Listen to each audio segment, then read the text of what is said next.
Hello. How are you today? Happy Mother's Day to all the mums. And did you know it was Mother's Day? Yeah, when you told me, I was right on top of it. Duh. I hope you all had a wonderful Mother's Day and you're having a wonderful Mother's Day. I'm really hopeful that I might get dinner cooked for me tonight. That would be excellent.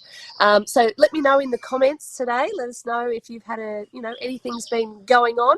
Today we're coming to you live on Facebook, YouTube and Instagram all at the same time. Wow. I know. Wow. Totally.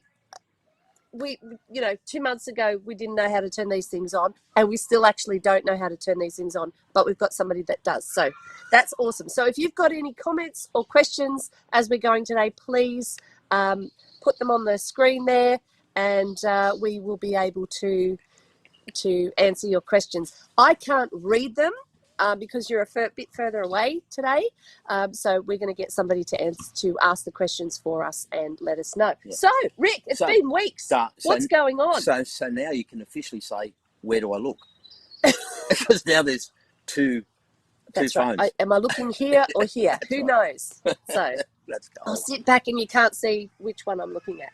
Yeah. Great. Yeah. So we haven't seen you for a while. What have you been doing? Whew. Well, we had the caravan and camping show at Rosehill Racecourse. That was huge. Huge. Hi to everybody that came through. That was amazing. The amount of people coming through that show. Yep. Actually, we officially had just under 6,000 people walk through the doors of our tiny house, of the Emerson. Yeah. This is so bizarre. Huge. Okay, I just have to tell you, 2 doves have just landed in the tree right near where we're sitting. That's really lovely. Little sign for us that things are going well. Okay, go on. Okay. So so that was a huge show, and actually at one stage there it was on the Saturday about 11:30, 12 o'clock. It was insane the amount of people coming through. Yeah. We actually clocked it. We did an average. We clocked it at about 200 people per hour. Wow. For 3 hours coming through the tiny house. Okay. That was actually officially walking through the door. Yeah. So it was just crazy. So how many people's at a time inside? What do you reckon? Because with the Emerson, that's this one here behind us. This one that was at the show. Yeah. Because it's got such an open plan when you walk inside, you actually get quite a lot of people in the Emerson. Okay. And there was people upstairs in the master bedroom upstairs. Yes. Down the other end in the bathroom. People sitting on the lounge. The kitchen. People sitting on the lounge. In the shower. They were everywhere. Yeah. It was great. Yeah. Yeah. So, and we've had a lot of people since then come and have a look through, and we're getting very busy. Yeah. So we'll talk about that a little bit later on. But yeah. And then what did you do? So you did that, and then I said, let's have a little break from shows. And then what did you do? Well, our trailer manufacturer invited me out to Bathurst. He said, Rick, let's bring out the Emerson out to Bathurst. I said, okay, let's do it. So we went out to Bathurst. Was that last weekend? Yeah, so you were just going to take the Emerson to Bathurst and come home, but you stayed there. Yeah. So we it was very exciting. Yeah. We obviously weren't supposed to stay on the show grounds. It was all right for the amenity guys doing the amusement rides, but everybody else had to. So what did you say? You were an amusement ride, so I was quite amusing, I reckon. Anyway, long story short, I slept in the Emerson. That was cold. Like I think it was about 2 degrees. Like it got pretty cold. But you had the aircon on. Had the aircon on, man. I was just on the top of the bed. It was happy days. But Saturday night, like this is the biggest show I've been to for amusement rides. It was chocolate. Like there were so many rides and amusements. Yeah. And the people. Like 7:30 on Saturday night, like I've started walking through. It was just like I'm not into crowds. Like 20 cows in the paddock's too big a crowd. You know what I mean? Yeah. So Yeah. Anyway, so I went to bed. 7:30, I was out of it. I was done. So 7:30, I popped in the bed and I've crashed straight out. Yep. Anyway, long story short, about 8:30, all of a sudden I hear this bang, bang, bang. I thought the North Koreans had invaded. And it was just going off. I thought, what the? I didn't know where I was. It was insane. I didn't know where I was. No. No, When you fall asleep, when you just go. Yeah. But as it turns out, it was the fireworks display, and that kept me awake for the next half hour. So, but yeah, it was great. That's all right. So did you get up and go on any rides then? Or? No. No. I went back to sleep. Okay. Yeah, it's a big day. When Big you do a days. show and you're on your own, it's huge. Yeah. It's mentally and physically exhausting. So, Plenty and of remember, like, questions, we're not in our 20s anymore. So it's getting, you get a bit more tired these days. We've got lots of questions. We got a lot of questions from people from the show. Yep. And we've got some news, which we're going to leave till the end to share with you. If you have any questions, please pop them on the screen and we can answer them as we go along. As I said, can't see them from here, so we'll have to get someone to read them for us. A little bit challenged these days, put the glasses on. So, all the mothers, if you've just joined us, happy Mother's Day to you. A big shout out from us to, as foster parents, we always honour the birth parents, birth mothers that have given birth to children who they weren't able to raise but have given them life. And we are so grateful because we get the chance to love them and hopefully raise champions of the future. So anyone who's a foster mum today, I love you. I see you. Your value are so valuable. And, just go for it. So, all right, questions. Right, question number 1. How much pressure should I put in my tiny house tyres? Oh, yeah. Well, there's actually a bit of a story to There's this a bit one, of a story. After Always a story. I've driven, 300 or 400 Ks out to Bathurst with the Emerson. Yes. My trailer manufacturer looks at me and he says, Rick, your tyres are a bit flat. How much air you got in them? I said, 37, 38 pounds. That's what I normally put in the car. He said, mate, 60 pounds, 65 pounds. So short answer is pump them up. I now know, hey, listen, I'm just normally putting in cars, but tiny houses, you're carrying a lot of weight. And obviously the more pressure you actually got in your tyres, the less friction you get on your with the tyres. They don't overheat. Right. He basically said to me, it's the one that didn't blow. So, maybe we should we might get Chris on one day if that's interesting for you to talk trailers. People who are doing their own tiny homes might want to have a chat with Chris about the best thing to put on with trailers and stuff like that. I don't confess to be an expert, but I've learned a lot. You've only got to tell me once. Next time, 60 pound in my tyres. That's it. Okay. Happy days, mate. Good news to know. Yeah, for all these DIYs, people moving their own tiny houses around. So would that work with caravans then too? Would that be? Yeah, would sure. that be known? Well, there's on the actual written on the side of the tyre, there's a maximum rating, but I didn't know you had to actually max it out. So I just thought that was a guide. Okay. So max it out, pump them right up. So. Okay, we've had a live question. How do you build tiny homes so well? That's a great question. Thanks. Okay. Well, okay. Well, I think we touched upon this before in previous lives. Yeah. We've been building for about, 35 years. Shani's been most of those years with me as my sidekick. Yeah. Well, when you were doing your apprenticeship, was when we got together when you were doing your apprenticeship. That's right, yeah. Because I did all his TAFE assignments. Yeah.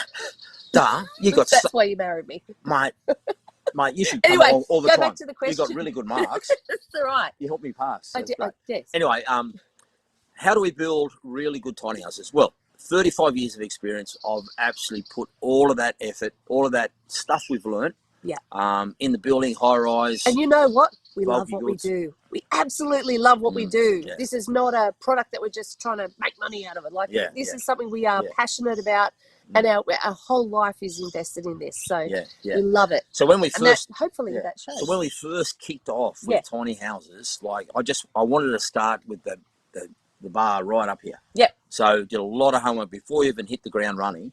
The homework was done. I did a lot of research, and to this day, the improvements we've had to do on our original tiny house that we built just around about 2 years ago. In actual fact, integrous, structurally wise, trailer wise, all that sort of stuff, there hasn't been a lot we've had to actually upgrade since those times. There's a little bit of design stuff that we're certainly always changing. We'll see a new product. We're always researching new products. We add those in. You know, and then when we go to a show and people ask questions, or they say, "Why have you done this?" we think, maybe we could do it another way. So we will learn from everyone. We are not like, we're not the experts. We will listen and learn and be humble enough to seek and say if we've done something wrong or not good enough, and we'll make it better.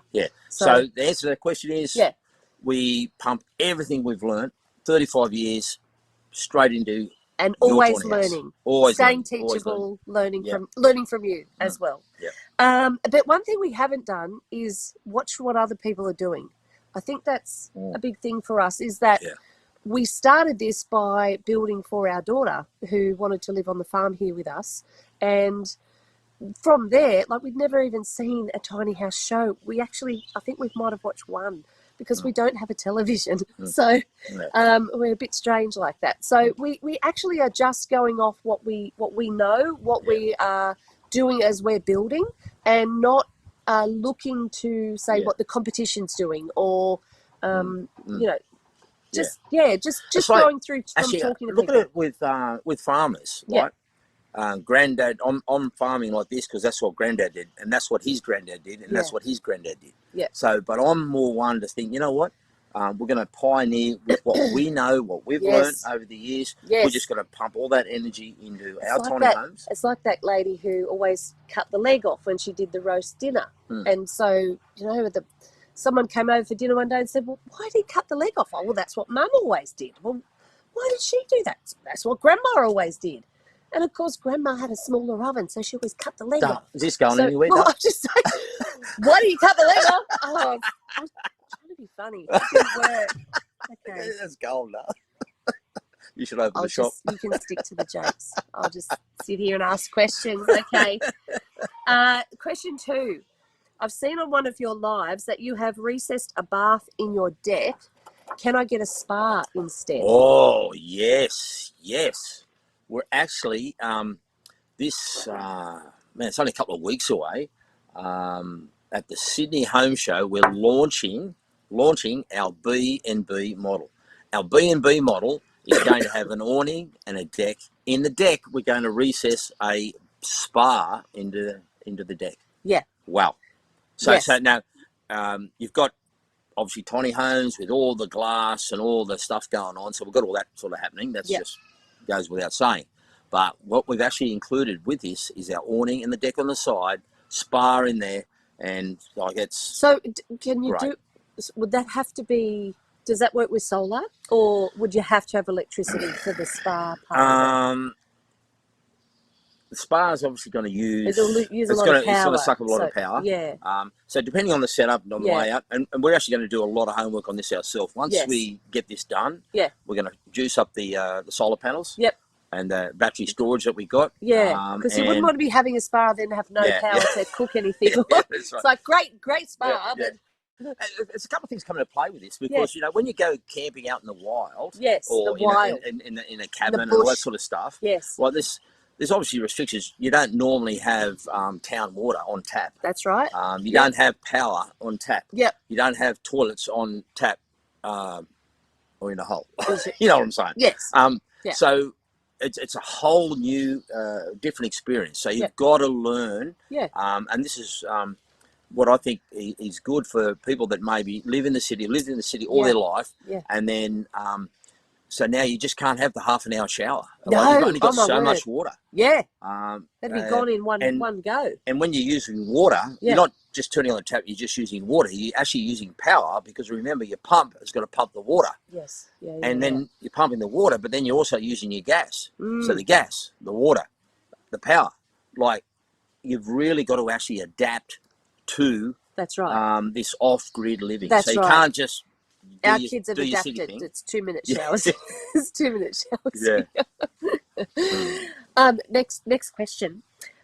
What's the biggest model that you can make, or is it the biggest you can make with the decking? Like, can you go longer with the decking? With the decking, yeah. Okay, with the decking, it really comes down to weight, and I've got to do some some calculations of that. Like people might go for a certain size tiny home, and then if they go for one of our larger models, the deck has got to be reduced just to keep the weight down, so we don't go over the top of our 4.5 tons. Yeah. Because once you go over 4.5 tons, you then got to use air brakes, and of course, then if you drive along the road, and if it is over 4.5 tons, you're going to get smashed at your weigh bridges. So, and fines are pretty heavy duty. So, if you go for one of, say our Emerson model, which is just a normal registered size, which is 2.4 wide, 4.3 high, you can actually probably put a bit bigger deck on the side. Okay.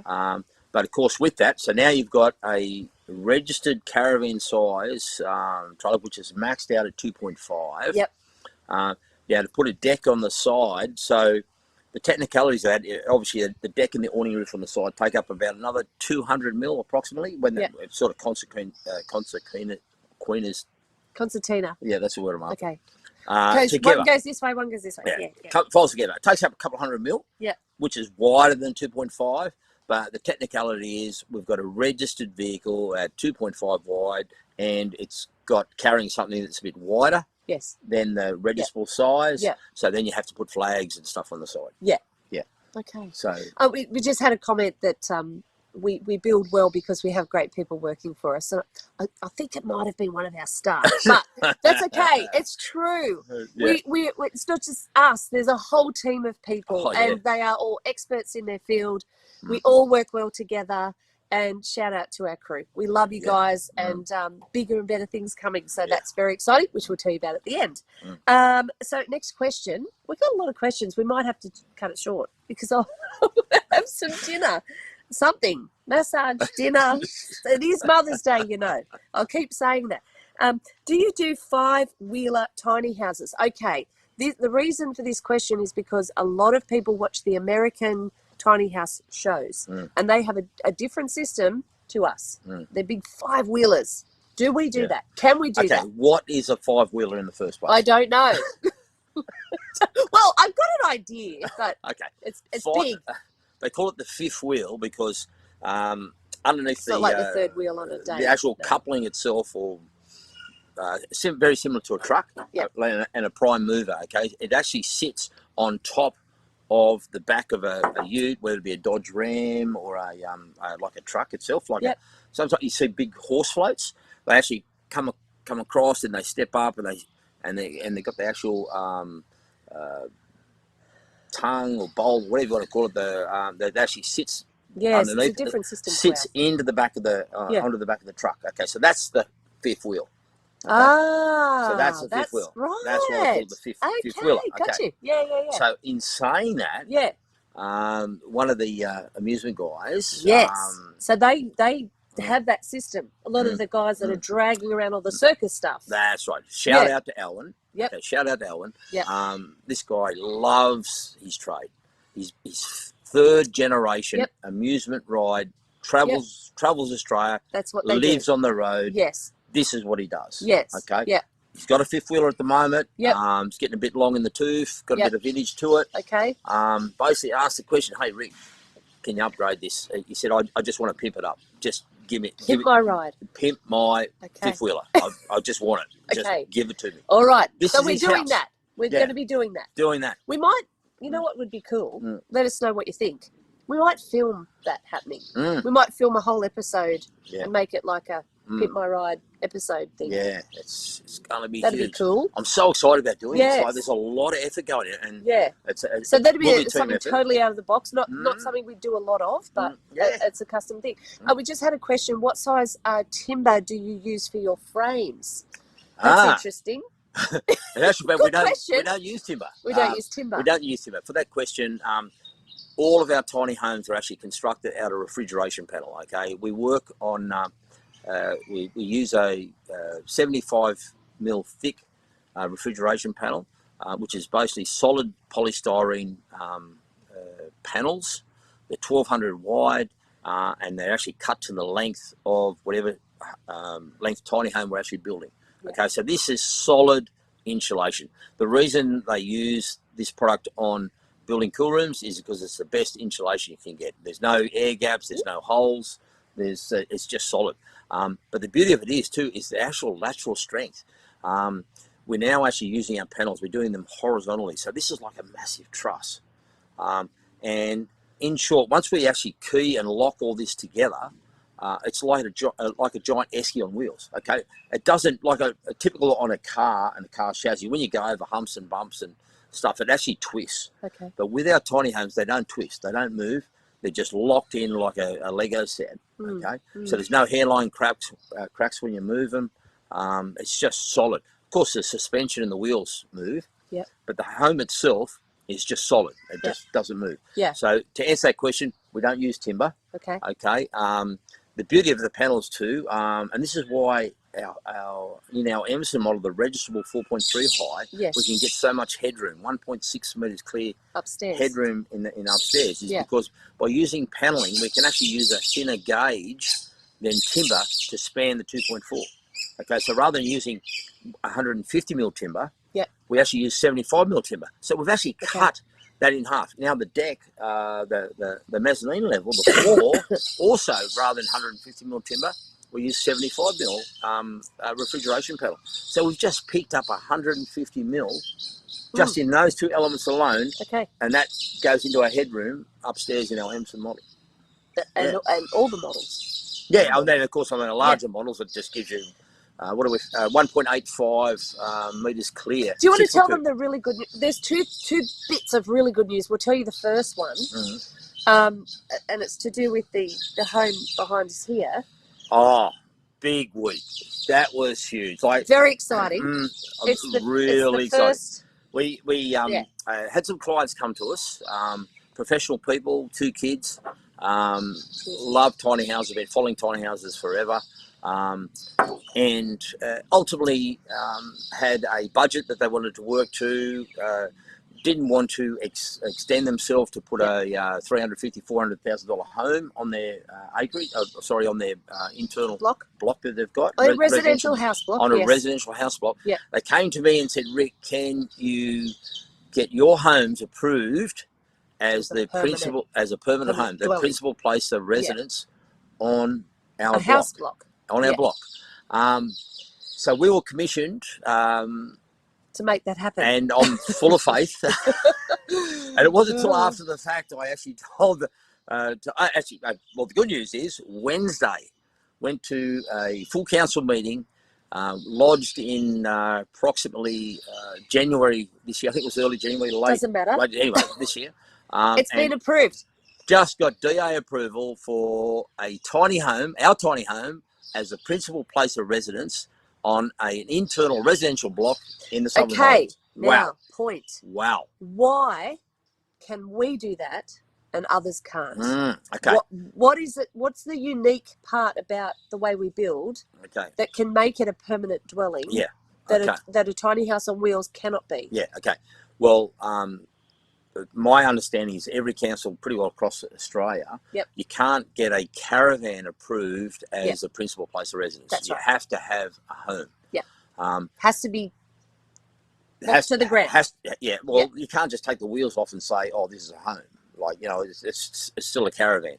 But with our larger models, the Maverick, the Jolie, the Jackson, those models, our trailers actually detached from the tiny home. So now, because we've got our trailers are effectively just the transport, just to get at the site, because they're oversized in height. Can't put on the back of a Pantech. It's too high. You take out all the power lines. Okay, so we build our own trailers. So the trailers are detachable from our tiny home. And our tiny home, once we get at the site, is mounted then on concrete piers. The trailer is removed and bam, home it is. Which then we can either buy back the trailer. Yeah, we have a buyback on the trailers. Or, they can keep the trailer for doing something else. Yeah.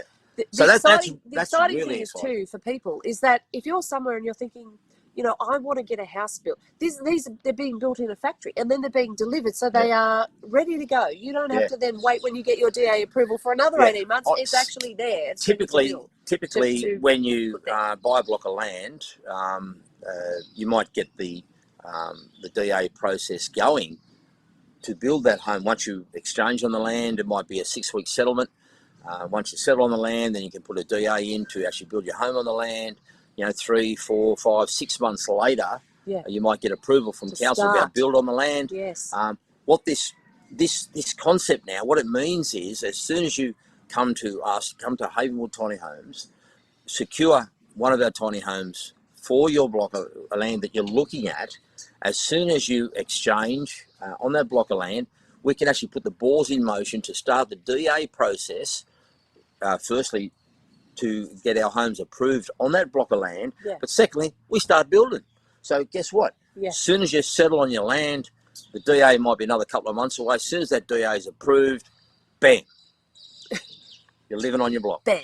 Just like that. You don't have to wait. So that's very exciting. It's like we just are blowing out, and we're just so pumped for our clients. We cannot wait to get it up there for them. So what it means, a house and land package, rather than paying like $8-9 million for a house and land package, now we're talking about what, $450,000 house and land package. Wow, that's pretty exciting. That's it's a really great alternative for people who just can't afford. They're being, you know, priced out of the market. Yeah, so, that's right. And because the blocks of land, the developers, they've actually reduced these blocks. Now they're talking like 300 square meters. Like, so but caveat to that is that you'd have to always check if you're in a new subdivision. Sometimes they have restrictions on size of home. They might say you have to build to a certain size, which I would question, but you know, they want them all to look, I don't know, like a Lego project homes. But you can ask those questions. So just make sure, don't go in and just buy blind. Make sure that there is no restriction on the size. Sometimes the developers actually put covenants on the blocks of the development because they're trying to up the market or whatever, up the price. So they'll say you've got to build a certain size home. Be right next to the neighbours. Be right on the boundary. So just as long as there's no covenants being put on the block of land, at the end of the day, our homes. Bam. We're only halfway through the question, so I reckon we'll only do a couple more. So early days. Okay. I want to order a larger, I think they mean door opening in your tiny house. Which window do you recommend, stacker or bifold door? They mean the doors. Okay. So personally, I like the stackable door better. Just because of the action, if you're in an area with wind. Explain what you mean by that. Stacker doors, like a normal sliding door, you've got a fixed panel and you've got a slider. They just overlap each other just like that. But with a stacker door, you've got a wider opening. You can actually stack.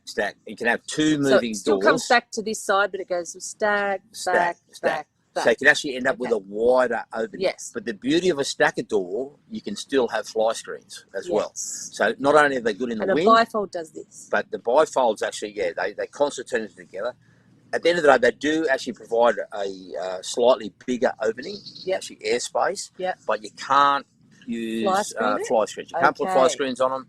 So in Australia, probably not. Yeah, it just depends. I mean, if you're somewhere with no flies and no wind and beautiful weather every day, go for bifolds. Okay. So the stacker door seems to be the way to go. So stack it back that way. So, Stack it back. Stack it back. Okay. What's the biggest tiny house that you can do to a maximum of 3 tons so that they can tow it with a Land Cruiser? Well, a lot of the Land Cruisers can actually tow it to 3.5 tonne. And they can do some modifications, so they can up it a couple of 100 kilos, I think. But our Emerson model, which you can see behind us there, the one with the chimney in the middle, that's actually 7.2 metres long and 2.5 wide and 4.3 high. Okay, that come in at 3.8 tonnes. So with a few modifications and slightly reducing the length of that, we're talking nearly, the average tiny home across Australia is probably 7.2 by 2.4. Okay. So we can nearly build the bigger registrable tiny home to be able to tow with a Land Cruiser. But at the end of the day, it comes down to the fine tuning, like for instance the flooring. Putting the 9mm vinyl planks at about 150 kilos to the weight. So if we're 3.8 tonne, and we went for sheet vinyl flooring, there's ways to get it down. You can actually save 150 kilos on that alone. Okay. We can reduce the cabinetry by 100 odd kilos, and all of a sudden, bam, 3.5 tonne. That's a big word today. Just like that. Yeah. Okay, so the Emerson model, which is right there, which went to the caravan and camping show, there was an offer and acceptance on that, but unfortunately the people's block fell over that they were going to put it on. So it's still for sale, and the little red, which is here, is still... We have an offer and acceptance on the little red. So just the Emerson. That's all that's left. There's nothing.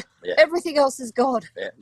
So now we've just got custom orders ahead of us. Lots of custom orders to do, and we're trying to throw in that. Well, we've got our B&B model that's going to be unveiled at the Sydney Home Show, which is on the 21st to the 23rd of May. So a couple of weeks' time. Yeah, come and check that out. At the exhibition centre. I'm pretty excited about this B&B day.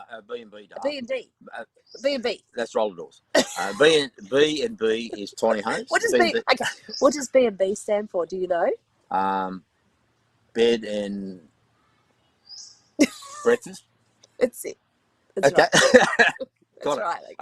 Okay. No, I'm pretty excited about this one. Like, it's going to be super cool. I think this is going to be a great model. We're actually putting some cypress pine on it. We've got some woodland grey custom orb going on. We've got some big glass windows. A little bit of this action, a little bit of this, and some of this, and it's going to be a bit of a combo. Really nice. It's going to look pretty nice. Classy. Okay. Yeah. We've got to rush through because we've got some exciting news. Right. Well, which of your models do you recommend to maximise the occupancy of a B&B? Oh, okay. Well, there's a few markets with the B&B because of the virus, right? Normally it's just the virus. Okay, yeah, everyone knows what you mean. Yeah. Most of the customers staying in B&Bs were probably your older generation, just wanted nice and quiet and all that sort of stuff, going and staying in B&Bs and stuff, or single younger people without kids. Yes. Okay, now because of the virus, families aren't travelling overseas, so now they're touring around and checking out Australia or New South Wales. So exciting. So now you've got families that don't want to go and stay in a motel room in the city. They want to get out in the bush, out in the sticks, right? Yep. So now you've got families. So you've got families now with a couple of kids, 2 or 3 kids. So which model would you go for? Well, I reckon our Jolie model is the money. Okay. Sorry. No, start again. Maverick. The Maverick's got the ground floor master bedroom. Okay. Queen size bed downstairs and 2 lofts. You bung about 3 or 4 kids up there. You want to go for the deluxe Maverick because it's the change to, we've got the bathroom on the side and the bed at the end. Yeah. The standard one we started with had the bathroom at the end. Yeah, it's just an ensuite. So we've changed things around. So that would be good if you had more than one. So with the Maverick, you've got people that don't like going upstairs, sleep downstairs in just a couple. Yeah. But then, of course, the family comes in, mum and dad downstairs, and bung 3 or 4 kids upstairs. Plenty of room.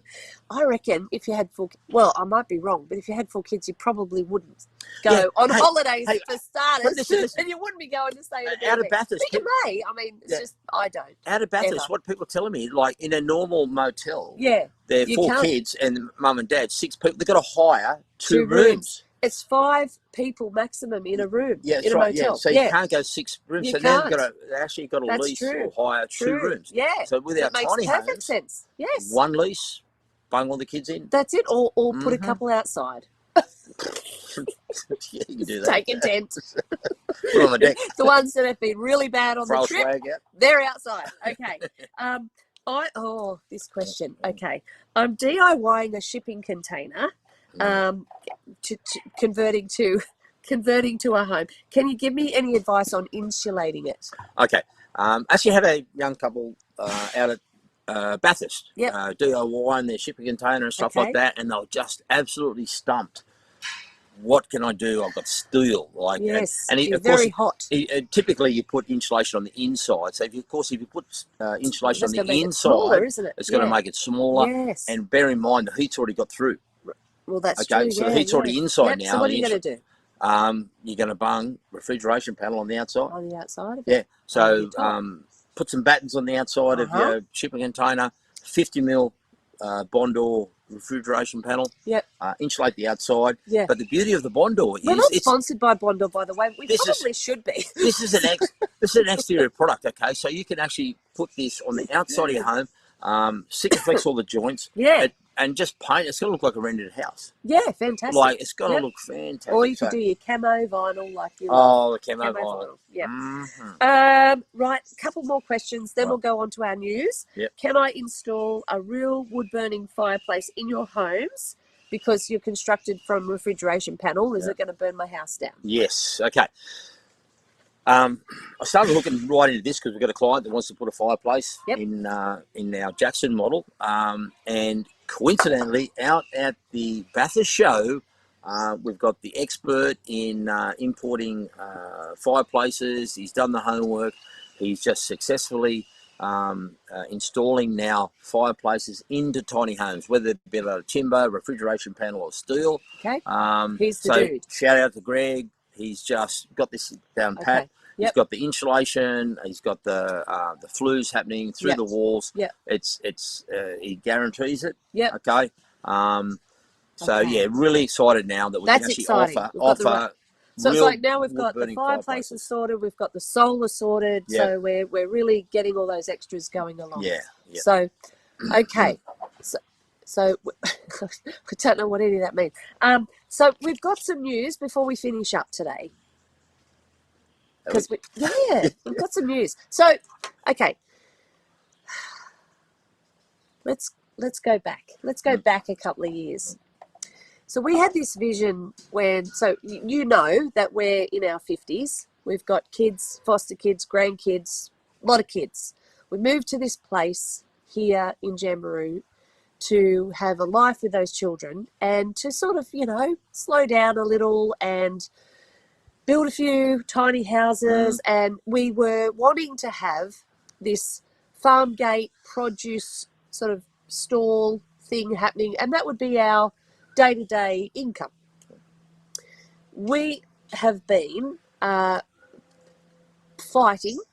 That's probably a good word. Fighting, maybe strong. Probably a more diplomatic word might be negotiating. Encouraged by council not to build tiny homes on our 50 acres with battery drills because they're too noisy for the neighbours. So what we do. So no, but even with the whole vision.